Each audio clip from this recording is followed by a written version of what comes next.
Hey, most certainly. We are back and moving quite along. Our next guest is a writer and artist and a visionary who aims to enlighten and empower those who seek uplifting.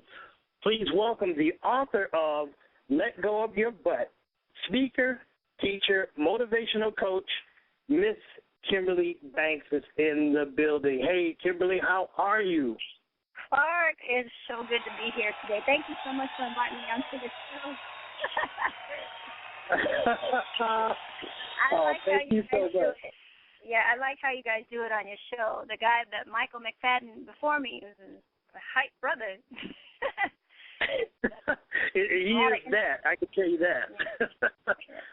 Man, thank you so much. Hey, it's been a pleasure to have you here on the show. I'll jump right in with the questions. I want to know, what did you do prior to creating this life of helping women worldwide?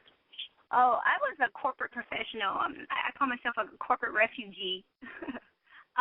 And that's because, like you were speaking about in your earlier segment, I spent many, many, many years. My last job was at Turner Broadcasting here in Atlanta, and it just came to a point where I was like, this cubicle thing I can't do anymore. And I know that there's a lot of people out there with that same feeling, with knowing that there's something bigger within them than just a cubicle and a job, which is pretty much just over broke.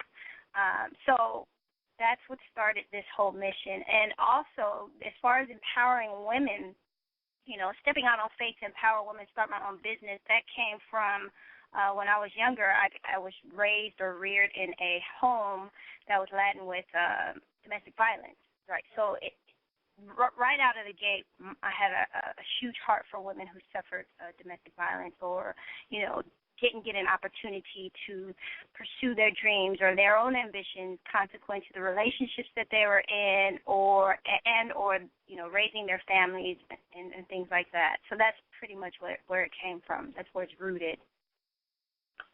Wow, there's always a basis for greatness, and you certainly have one. 2009 seemed to be a banner year for you, having created your company, Artistic Motivation, and beginning a radio show, which I didn't even know you were a radio show host on The Power of You.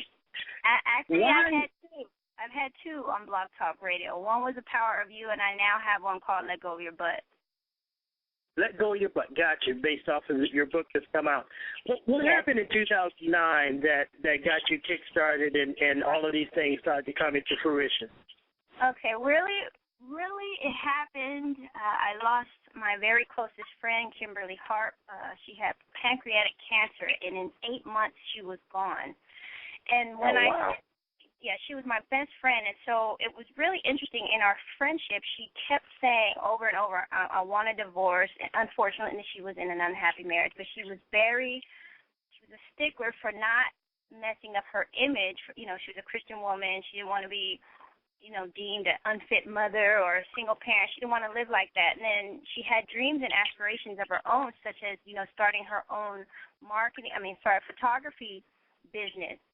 2 days before she was supposed to get divorced, go to court, and finalize it with her husband, she got diagnosed with cancer. And it was a downhill spiral from there. The enigmatic, I can't think of the words, but the very enthusiastic, very vibrant, very lively woman that she was prior to her illness, she became the complete opposite. And the day she was diagnosed, you could have just said her life ended. And in 8 months, she was gone. And in that transition period, I just started to look at how many women lay their dreams aside for the sake of their family.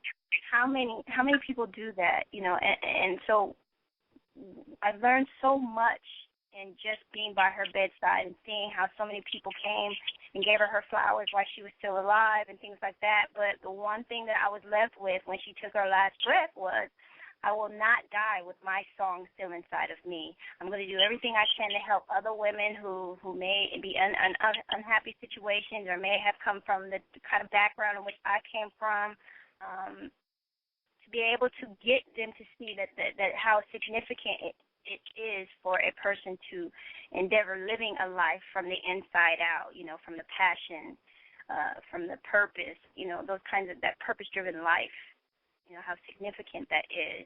We all have a purpose, we all have a dream, we all have an aspiration, and those things are not planted in our hearts for no particular reason. There's a reason, there's a design for our lives.